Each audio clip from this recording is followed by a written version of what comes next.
Murder at midnight. You fool! You idiot! I'll fix you. I'll take you back there and... A razor! No, don't! I told you not to touch me.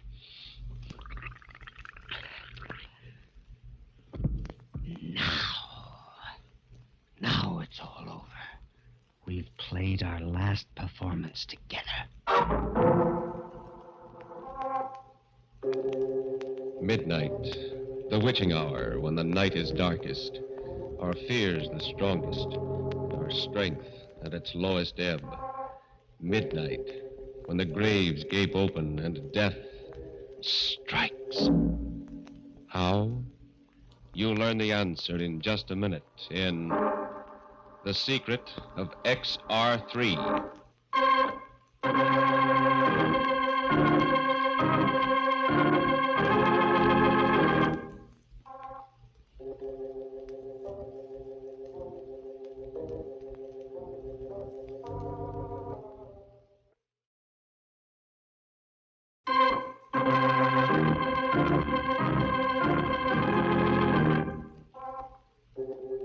And now, Murder at Midnight.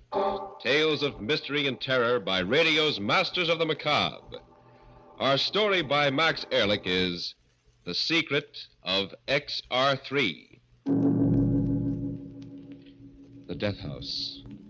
A man sits in a tiny cell, his head bowed, waiting for the moment when he will pass from light to eternal shadow. The clock ticks on, but the time is not yet, not quite yet. Then footsteps sound in the corridor. The door opens. It's almost time, my son. Yes, Father. I know. Is there anything I can do? No. Still, I'm glad you've come. Father, look at me. Look at me closely. Yes? I frighten you, don't I? I terrify you. No. No, my son. Nothing frightens me except the evil in men's hearts. And am I evil? I don't know, my son. Father, sit down. Let me tell you my story, and then when I've finished, perhaps you can tell me.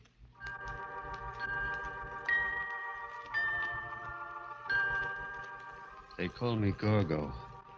All my life I've been a little man, only 3 feet high. Perfectly normal in every way, you see, except for my height.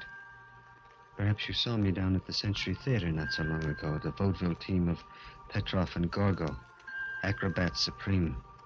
Petrov was a huge, ape-like man who tossed me through the air like a rubber ball. And the audience liked the act. The contrast between the big Petrov and the little Gorgo intrigued and amused them. And on the stage, I laughed and smiled and went through my tricks like a happy little fellow. But in the dressing room, it was different. I did not like your performance tonight, Gorgo. But what was wrong with it, Petrov? You were slow. You landed too heavily. You did not smile enough. Yeah, but they liked us, Petrov. You heard them. We got 3 curtain calls. We should have gotten 5. Petrov, I did my best, my very best. Believe me. Your best was not good enough, little one. Perhaps you will do better tomorrow if I lock you in your room tonight without supper.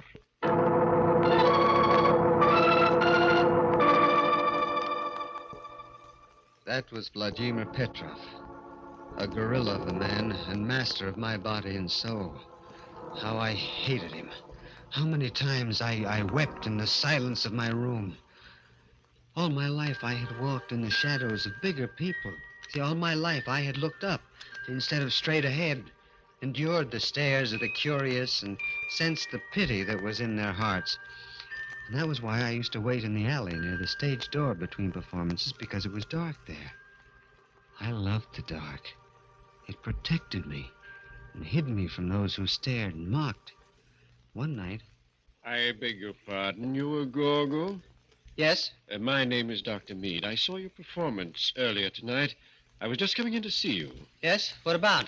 Oh, I happen to be an expert in glandular work, particularly in the function of the pituitary or growth gland.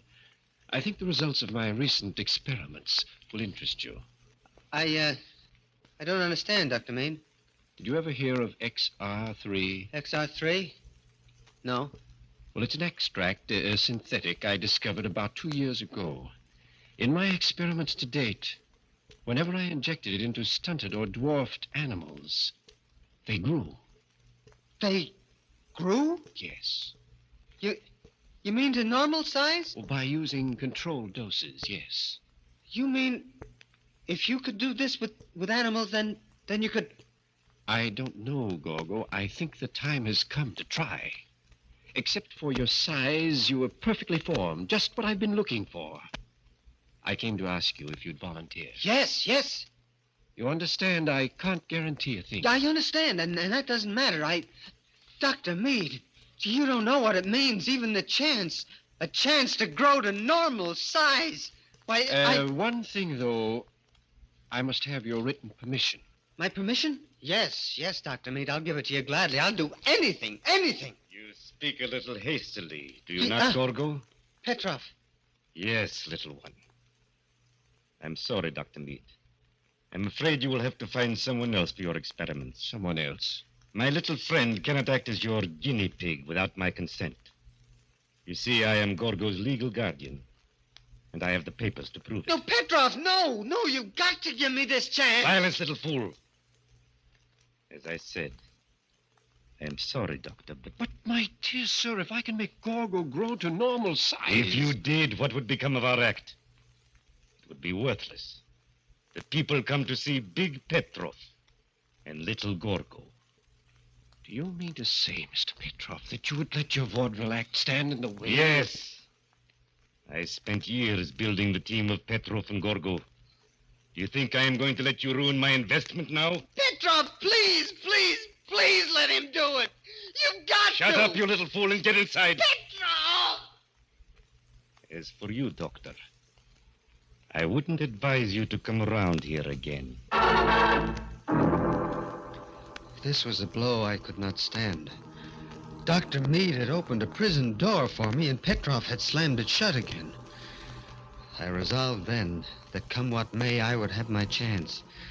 The very idea of the XR-3, of becoming a man like other men, made me drunk and gave me daring. One morning, while Petrov was away, I paid a visit to Dr. Mead at his office and begged him to try the experiment without Petrov's permission. I'm sorry, Gorgo, but I cannot. The experiment would be very delicate. If anything should happen without your guardian's legal permission... No, I'll run the risk, Dr. Mead. I'll be glad to. I'm sorry, but it can't be done. I see. Dr. Mead. Yes? Just what does this XR-3 look like? Well, I've made it up in capsule form. Here, I've a whole bottle of the capsules in my desk drawer. As you see, they're green in color. So those are the magic capsules. Thank you for letting me see them, Doctor. Thank you very much.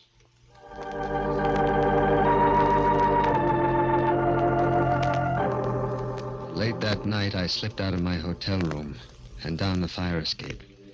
Keeping in the shadows, I went to Dr. Mead's office and climbed through the grilled bars in the window. It was easy for a man of my size, and when I left, I had the bottle of XR-3 capsules in my pocket. Well, that was Saturday night. I took one capsule, and then another. They made me ill, lightheaded. Then I fell into a deep sleep. And then a knock on the door wakened me. Who is it? Petrov, why are you sleeping so late? I don't feel well. My little one does not feel well. What a pity. Please, Petrov, I want to sleep. Very well. Today is Sunday and there is no performance.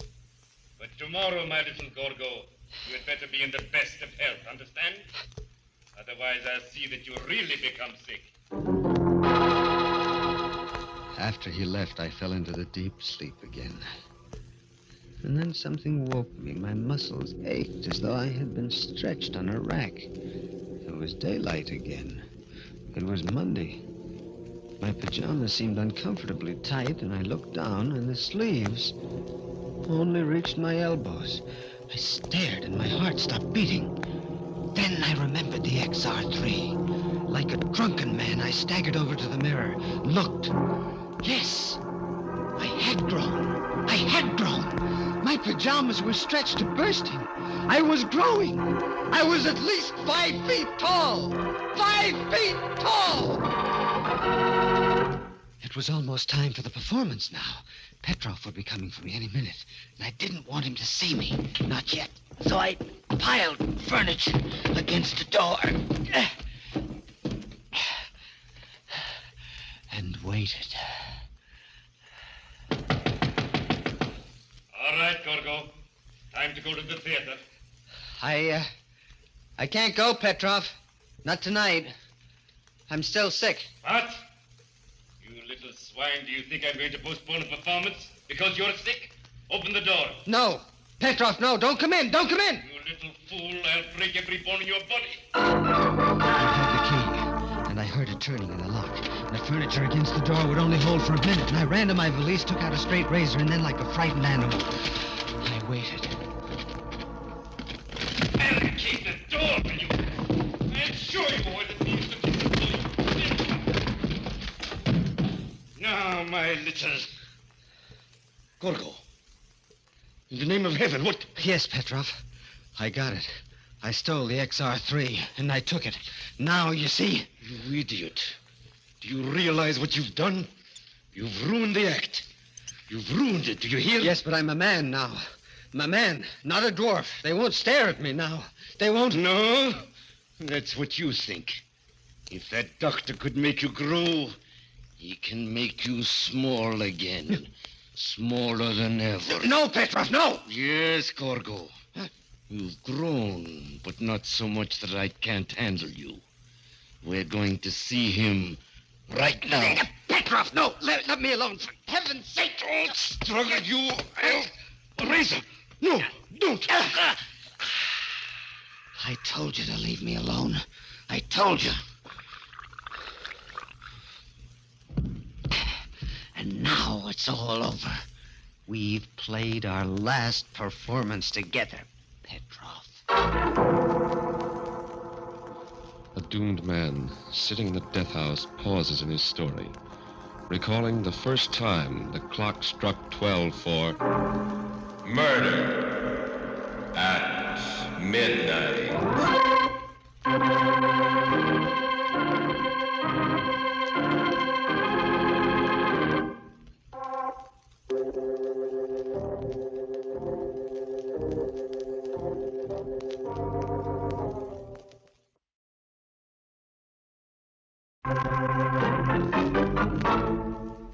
And now here is Gorgo again, continuing his story to the priest in the death house. I stayed in my hotel room another day and took 2 more XR-3 capsules. And when I looked into the mirror that night, I was over 6 feet tall. That was enough. That was all I wanted. Now I would leave the hotel. They'd never know who killed Petrov. They'd be looking for Gorgo, a 3-foot midget. Never suspect me. Yes, I was in the clear. I stripped Petrov, put on his clothes. They were a little tight, but they did well enough. Then I went through the lobby and into the night. The mere experience of walking was exciting, exhilarating, as though I were walking on a high fence. And nobody looked at me twice. The staring eyes were gone. I was normal. First, I had to find a place to live. I passed by a boarding house with a sign, room to let. I rang the bell. Yeah, what is it? Oh, hello. Hello. My name is Baker, John Baker. I saw your sign about a room. Yeah. Well, would you like to see it, big boy? If you don't mind. I don't mind a bit. Come in. Come in. It's a lovely room. We got a nice clear of people. I'm sure you'll like it. I'm sure I will. But first, Miss, Devlin. Rhoda Devlin. Yeah, Miss Devlin, I just wanted to say I've been living in hotels all my life, and I can't give you any references. Forget it. My mother owns the place, and, well, we're not exactly formal. Besides, you look good to me. I do? Yeah. I always did go for big men. Big? Yeah. Oh. And I've always liked pretty girls.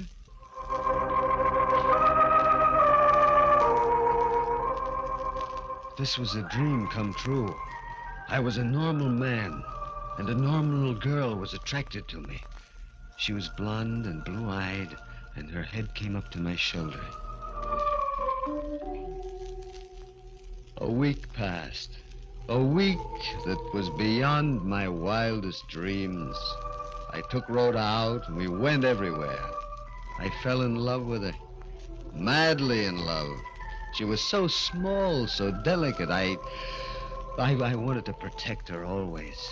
She had opened up a new and magic world to me, a world of light and love and laughter. And then, one night it happened.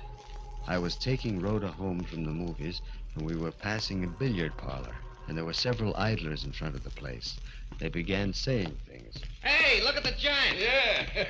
How's the weather up there, big boy? Hey, girlie, what do you got there, Pikes Peak? You wait here, Rhoda. I'll shut their mouths to them. All right. I crack the skull of the next man who opens his mouth. Please, Johnny, don't bother with them. Yeah, but they're saying... I know, but don't mind them. Let's keep walking. No, I won't. Please. Yeah. All right. Well, what do you know? The big baboon trying to throw his weight around.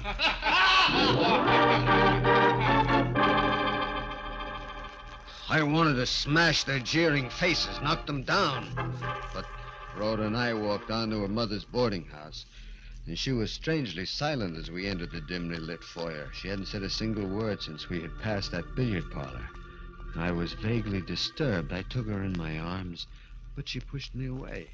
No, please, don't. What's the matter, baby? Is it what those men at the billiard parlor said? I don't know. It seems to me you're growing bigger. Right before my eyes. Growing bigger? Yeah. I thought at first I was seeing things, but now I know it's true. I know it's crazy. It's crazy, but when we first met, the top of my head reached your shoulders. And now... Yeah? What about now? Now it doesn't reach your shoulders anymore. You've grown bigger. No, Rhoda, you don't know what you're saying. This is your imagination. No, it's true. We'd better not see each other anymore. I'm afraid of you, John. You're too big now. Good night. No, Rhoda, listen. Don't no, touch Rhoda, me. please. Let go of my arm. No, not until you hear what I have to say. Rhoda, I love you. Do you hear? I love you, and I'm not going to let you just toss me aside. Let me go, you big slut. Let me No, stop that. No, stop that screaming. You want to wake the whole street up. go. Stop it. Stop it. Hey. Stop that screaming. Stop, I say. No. Let me go. Yeah. You're hurting me. I can't breathe. Help! Help!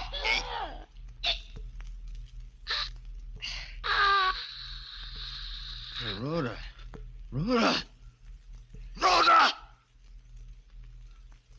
No.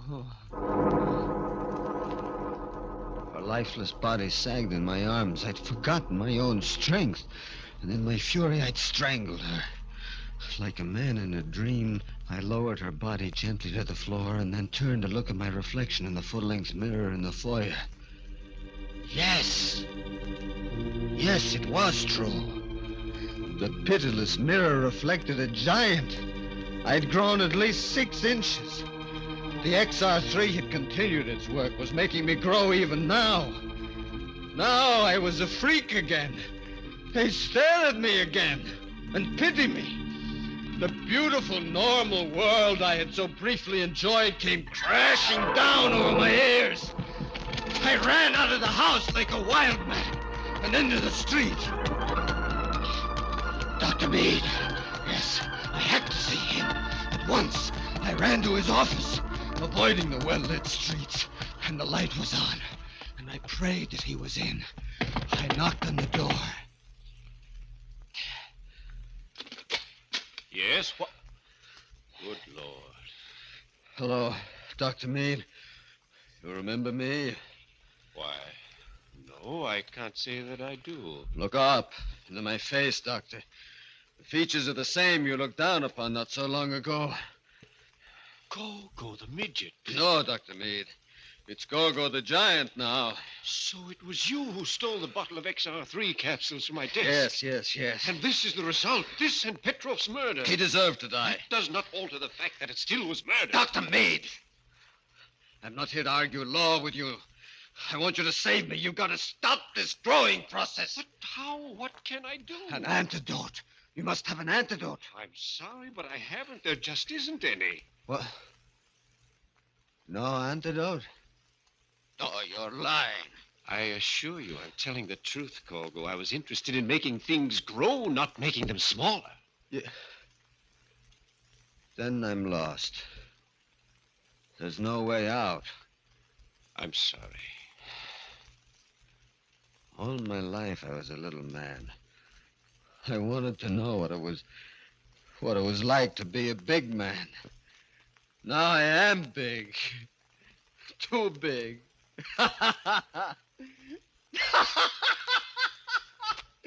Isn't that amusing, Doctor? Too little and then too big.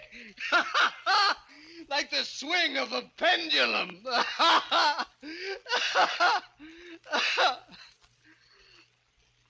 I wish I were little again. As I knew what to expect then. I was used to that. Now they'll stare at me again. They'll laugh and jeer at me. Gorgo the Giant! Gorgo the Giant! I think we'd better call the police, Gorgo.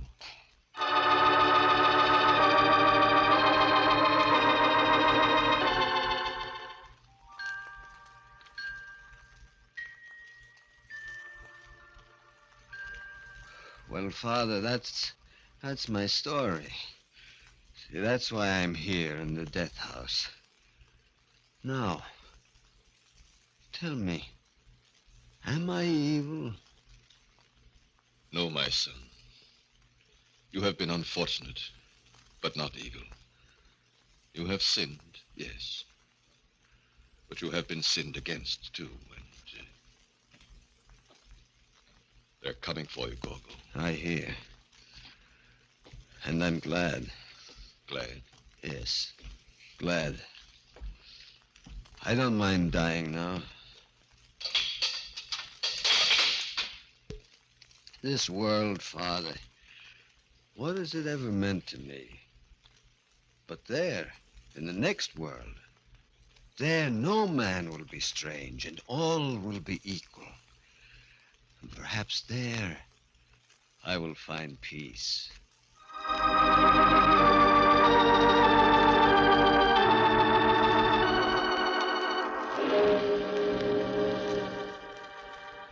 With firm and measured tread, the man who was first too small and then too big walks down the corridor. And the iron doors along the way rattle and clang like the chiming of the clock when it first struck 12 for Murder at midnight.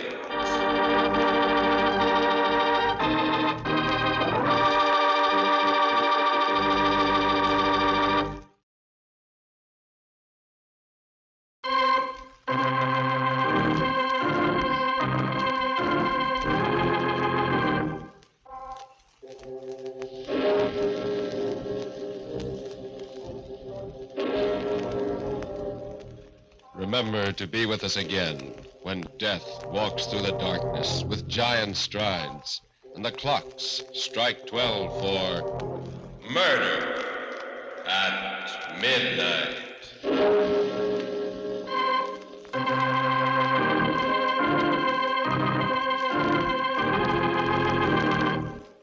The part of Gorgo was played by Carl Swenson. With music by Charles Paul, Murder at Midnight was directed by Anton M. Leader.